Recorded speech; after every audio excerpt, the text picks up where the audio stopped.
इतिहास के रोचक संसार में आपका स्वागत है मित्रों। इतिहास पाठ में आज हम बात करेंगे शकों की। शकों के सिलसिले में अब तक हम 6 बार मिल चुके हैं और आज 7वीं बार मिल रहे हैं। आज हम बात प्रारंभ करेंगे रुद्रदामन से। 130 ईस्वी के आंधो अभिलेख में चष्टन के साथ रुद्रदामन शासन करते हुए दिखाया गया है। इतिहास में यह महाक्षत्रप रुद्रदामन प्रथम के नाम से प्रख्यात है। साहित्य में इसका नाम कई बार आया है। आंधो अभिलेख से प्रकट होता है कि उसने चष्टन के साथ शासन किया था। अभिलेख में चष्टन और रुद्रदामन दोनों के साथ राजा की उपाधि का समान रूप से प्रयोग हुआ है। इससे अनुमान किया जा सकता है कि उस समय भी रुद्रदामन चष्टन की अधीनता में शासन कर रहा था। कदाचित दोनों के अधिकार समान थे। स्पार्टा में द्वैराज्य की प्रथा थी। कौटिल्य ने अपने अर्थशास्त्र में भी उसका उल्लेख किया है।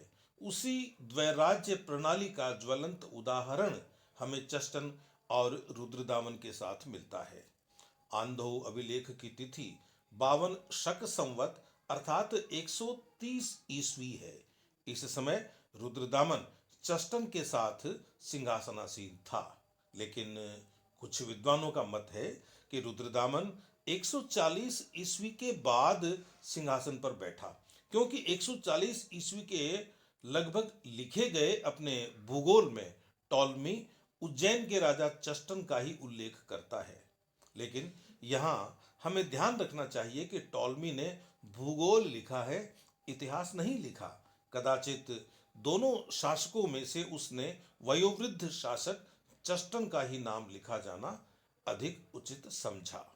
जूनागढ़ अभिलेख रुद्रदामन की प्रशस्ति है। इसकी तिथि 72 शक संवत अर्थात 150 ईस्वी है। इससे प्रकट होता है कि रुद्रदामन ने कम से कम 150 ईस्वी तक अवश्य राज्य किया। रुद्रदामन ने चांदी की मुद्राएं बनवाई। समस्त मुद्राओं में उसके लिए महाक्षत्रप उपाधि का प्रयोग किया गया है। इन मुद्राओं में उसके पिता जयदामन का नाम भी मिलता है।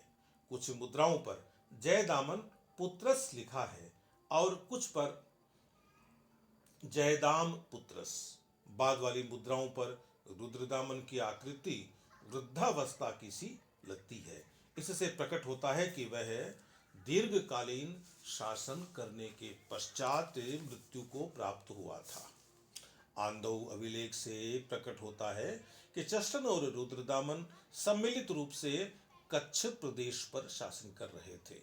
जूनागढ़ अभिलेख में निम्नलिखित प्रदेश रुद्रदामन के राज्य के अंतर्गत आते हैं: पूर्व और अपर आकर तथा अवंती यानी पूर्वी और पश्चिमी मालवा, अनुपनिवृत यानी मानधाता प्रदेश, आनर्त यानी द्वारका के चारों ओर का प्रदेश, सौराष्ट्र यानी जूनागढ़ के आसपास का प्रदेश, श्वभ्र यानी साबरमती नदी का तटवर्ती प्रदेश, मरु यानी मारवाड़, कच्छ, सिंधु सौवीर यानी सिंधु नदी का डेल्टा, कुकुर। सरकार के अनुसार यह उत्तरी काठियावाड़ था या काठियावाड़ में कहीं कोई क्षेत्र था।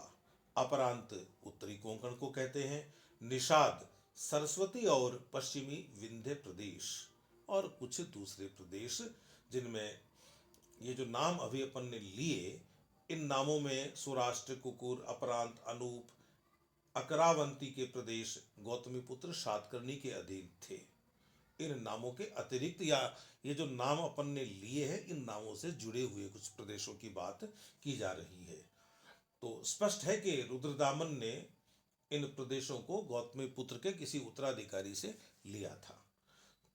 तो कहा जा सकता है कि रुद्रदामन का जो विस्तार है, वह विस्तार गौतमीपुत्र सातकर्णी के छोड़े हुए राज्य की कीमत पर है। इसलिए ये प्रदेश उसके प्रदेशों से जुड़े हुए या मिले हुए दिखाई देते हैं। जूनागढ़ अभिलेख का कथन है कि रुद्रदामन ने दक्षिणापथ के राजा सातकर्णी को 2 बार पराजित किया, परंतु संबंध की निकटता के कारण उसका नाश नहीं किया। भंडारकर का मत है कि यह सातकर्णी स्वयं गौतमी पुत्र सातकर्णी था, लेकिन यह मत स्वीकार करने योग्य नहीं है। गौतमी पुत्र ने स्वयं क्षयरातों को पराजित किया था, इसका प्रमाण अभिलेख और मुद्राओं से मिलता है। परंतु वह स्वयं शकों द्वारा पराजित किया गया था, अथवा उसके जीवन काल में किसी शत्रु ने उसके राज्य के कुछ प्रदेशों को छीन लिया था, इसका कोई प्रमाण नहीं है। रैपसन का मत है कि पराजित सातवाहन नरेश वाशिष्ठी पुत्र पुलुमावी था। अपने मत पोषण में वे कहते हैं कि पुलुमावी के समय में सातवाहन राज्य संकुचित हो गया था। यही कारण है कि वाशिष्ठी पुत्र अपने शासनकाल के 19वें वर्ष के अभिलेख में एकमात्र दक्षिणापथेश्वर कहा गया है। जूनागढ़ अभिलेख पराजित शक नरेश को दक्षिणापथपति कहता है। इसके अतिरिक्त रैपसन ने अपने मत को प्रामाणिक बनाने के लिए कन्हेरी अभिलेख की सहायता ली है। इस अभिलेख में उल्लेख है कि वाशिष्ठी पुत्र श्री सातकर्णी ने महाक्षत्रप रुद्र की पुत्री के साथ विवाह किया था। रैपसन का कहना है कि वाशिष्ठी पुत्र श्री सातकर्णी सातवाहन नरेश वाशिष्ठी पुत्र पुलुमावी था और महाक्षत्रप रुद्रदामन था। रैपसन के मतानुसार इस दामाद और ससुर के निकट संबंध को ध्यान में रखकर ही रुद्रदामन ने पुलुमावी का विनाश नहीं किया था। लेकिन रैपसन के मत में कुछ दोष हैं।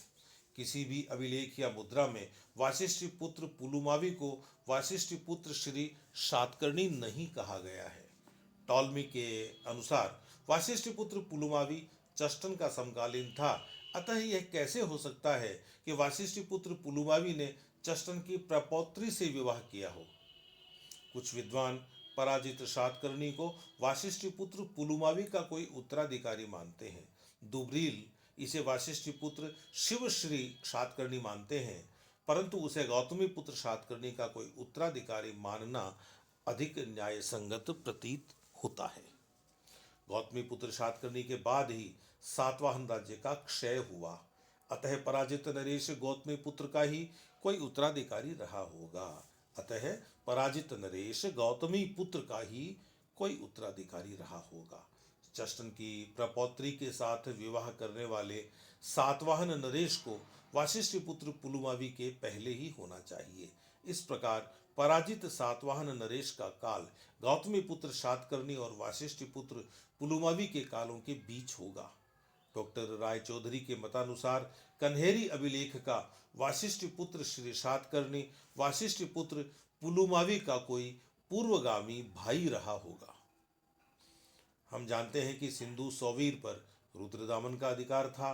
सुई विहार अभिलेख से सिद्ध होता है कि दक्षिणी और मध्य सिंधु घाटी पर कनिष्क का अधिकार था। अनुमान होता है कि रुद्रदामन ने कनिष्क के किसी उत्तराधिकारी से यह प्रदेश जीता था। इसके अतिरिक्त रुद्रदामन को योधेयों से भी युद्ध करना पड़ा था। योधेय जाति संभवतः सतलज नदी के तट पर जोहिए बार में रहती थी। इस जाति को क्षत्रियों में परम श्रेष्ठ वीर होने का गर्व था। सर्व क्षत्रा विकृत वीर शब्द जातोत्स से का विधेयानाम योधेयानाम। सर्व क्षेत्रा विकृत वीर शब्द जातोत्से का विधेयानाम योधेयानाम। ऐसा प्रतीत होता है कि रुद्रदामन ने अपने विशाल साम्राज्य को अनेक प्रदेशों में बांट रखा था और प्रत्येक प्रदेश में अपने अमात्य नियुक्त कर रखे थे। जूनागढ़ अभिलेख का साक्ष्य है कि आनर्त सुराष्ट्र के प्रदेश में रुद्रदामन ने सुविशाख को अपना अमात्य नियुक्त किया था। केंद्रीय शासन में सहायता देने के लिए भी रुद्रदामन के पास मते सचिव और कर्म सचिव होते थे। मते सचिव और कर्म सचिव। टालमी के कथनानुसार रुद्रदामन के दादा चस्टन के राज्य की राजधानी उज्जैन थी। कदाचित रुद्रदामन की भी यही राजधानी थी। रुद्रदामन युद्ध विद्या में निपुण था। वह वीर और कुशल शासक होने के साथ साथ एक सुशिक्षित व्यक्ति भी था। वह अपने शब्द यानी व्याकरण, अर्थ यानी राजनीति, गंधर्व यानी संगीत और न्याय यानी तर्क शास्त्र आदि के ज्ञान के लिए प्रसिद्ध था। इनके अतिरिक्त वह गद्य पद्य काव्यों में भी प्रवीण था। वह विजेता अवश्य था, लेकिन निरर्थक हत्या करना उसे रुचिकर नहीं लगता था। उसने युद्ध के अतिरिक्त अन्यत्र हत्या न करने की प्रतिज्ञा की थी। वह भली भांति जानता था कि राज्य की समृद्धि और सुरक्षा के लिए राजकोष की संपन्नता आवश्यक है। इसी से उसका कोष कनक, रजत, वज्र, वैदूर्य, रत्न आदि से भरा रहता था। परंतु कोष को भरने के लिए उसने कभी प्रजा पर धर्म विरुद्ध और अन्यायपूर्ण कर, विष्टि यानी बेगार और प्रणय यानी स्वेच्छादान आदि नहीं लादे थे। वह न्यायप्रिय नरेश था। यथार्थ हस्तोच्छ यार्जितो कृत धर्मानुरागेण। रुद्रदामन के शासनकाल में पलाशिनी और सुवर्ण सिकता आदि नदियों में बाढ़ आ जाने के कारण सुदर्शन झील का बांध टूट गया था। अधिक व्यय की आशंका से उसने मंत्रिमंडल से बात की कि क्या किया जाए, खर्चा बहुत है। तो मंत्रिमंडल ने इसके बांध के मरम्मत की अनुमति नहीं दी। अतः उसने अपने व्यक्तिगत धन से अमात्य सुविशाख के निरीक्षण में पुनः उसकी मरम्मत करवाकर अपनी लोक कल्याण परकता का परिचय दिया और उसे तिगुना सुदृढ़ करा दिया। जूनागढ़ अभिलेख का कथन है कि इस मरम्मत में जितना धन व्यय हुआ था उसे रुद्रदामन ने अपने व्यक्तिगत कोष से ही दिया था। इस कार्य के लिए उसने प्रजा पर अतिरिक्त कर नहीं लगाया था। जूनागढ़ अभिलेख में रुद्रदामन को भ्रष्ट राज प्रतिष्ठापक कहा गया है।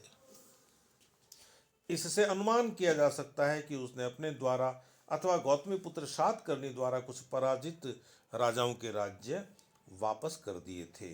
यही अभिलेख उसके अनेक स्वयंवर समारोह में जाने और अनेक राजकुमारियों से विवाह करने की बात भी करता है। नरेंद्र कन्या स्वयंवरा ने कमाल्य प्राप्त दामना।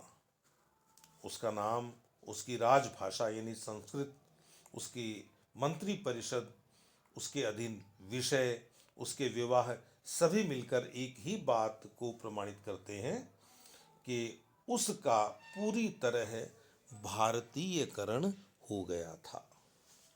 रुद्रदामन प्रथम के पश्चात दामगसद प्रथम उसके राज्य का उत्तराधिकारी बना। यह नाम उसकी मुद्राओं पर मिलता है, लेकिन उसके वंश के कालांतर के लेखों में उसका नाम दामजद मिलता है। मुद्राओं से सिद्ध होता है कि वह अपने पिता की अधीनता में क्षत्रप रहा था। अपने पिता की मृत्यु के पश्चात जब वह महाक्षत्रप बना तब तक वह प्रौढ़ हो गया था। अपनी महाक्षत्रप मुद्राओं पर वह प्रौढ़ावस्था में ही प्रदर्शित किया गया है। इस आधार पर कहा जा सकता है कि उसका शासन अल्पकालीन था। रैप्सन का मत है कि दामगसद प्रथम की मृत्यु के बाद उसके पुत्र जीवदामन और भाई रुद्र सिंह प्रथम में सिंहासन के लिए युद्ध हुआ। 178-79 ईस्वी में जीवदामन महाक्षत्रप बना। इसके बाद 2 वर्ष तक कोई भी महाक्षत्रप नहीं हुआ। फिर 181 से 188 ईस्वी तक रुद्र सिंह प्रथम महाक्षत्रप रहा। परंतु मुद्राओं से प्रकट होता है कि 188 ईस्वी में अचानक रुद्र सिंह प्रथम एकमात्र क्षत्रप रह जाता है। क्षत्रप के रूप में उसकी मुद्राएं 188 से 191 ईस्वी तक पाई जाती हैं। 191 ईस्वी में भाग्य ने फिर उसका साथ दिया और वह महाक्षत्रप बन गया। महाक्षत्रप के रूप में उसने 191 ईस्वी से 196 ईस्वी तक राज्य किया। इस प्रकार हम देखते हैं कि 179 ईस्वी से 181 ईस्वी तक कोई भी शक महाक्षत्रप नहीं रहा था। इस काल की रुद्र सिंह प्रथम की मुद्राएं मिलती हैं, परंतु उनमें वह क्षत्रप के रूप में उल्लिखित है। विद्वानों का मत है कि शक वंश के इस पतन का कारण आभीर सेनापति रुद्र भूति का उदय था। 181 ईस्वी के गुंड अभिलेख में इस सेनापति द्वारा एक तालाब खुदवाने का उल्लेख है। इस अभिलेख में किसी भी महाक्षत्रप का नाम नहीं आता, एकमात्र रुद्र सिंह का उल्लेख है और वह भी क्षत्रप के रूप में। प्रतीत होता है कि इस काल में सत्ता रुद्रभूति आभीर के हाथ में चली गई थी और रुद्र सिंह उसके अधीन एक क्षत्रप रह गया था। लेकिन शीघ्र ही रुद्र सिंह प्रथम ने अपने वंश का पुनरुद्धार किया और 181 ईस्वी में वह पुनः महाक्षत्रप बन गया। 188 ईस्वी तक वह इस पद पर रहा। 188 से 190 ईस्वी तक फिर कोई महाक्षत्रप नहीं हुआ। भंडारकर और अल्तेकर के मतानुसार ये वर्ष दूसरे आभीर नेता ईश्वर दत्त के उदय के वर्ष थे। वह 2 वर्ष तक महाक्षत्रप रहा। इस काल में भी रुद्र सिंह प्रथम को क्षत्रप के रूप में ही कार्य करना पड़ा। लेकिन 191 ईस्वी में रुद्र सिंह प्रथम फिर महाक्षत्रप बन गया और 196 ईस्वी तक स्वतंत्र शासक के रूप में कार्य करता रहा। 196 ईस्वी में कदाचित रुद्र सिंह प्रथम की मृत्यु हो गई और जीवदामन फिर महाक्षत्रप बन गया। उसने 199 ईस्वी तक राज्य किया। इस काल की मुद्राओं पर वह वृद्धावस्था में दिखाया गया है। जीवदामन की मृत्यु के बाद रुद्र सिंह प्रथम का पुत्र रुद्रसेन प्रथम शासक बना। 200 ईस्वी के मूलवासर अभिलेख में उसे राजा महाक्षत्रप स्वामी कहा गया है। मुद्राओं से प्रकट होता है कि इसने 200 ईस्वी से 222 ईस्वी तक शासन किया। मुद्राओं से प्रकट होता है कि रुद्रसेन प्रथम के बाद उसका भाई सिंहदामन गद्दी पर बैठा। तो मित्रों, यह था आज का इतिहास पाठ। फिर मिलेंगे। नमस्कार।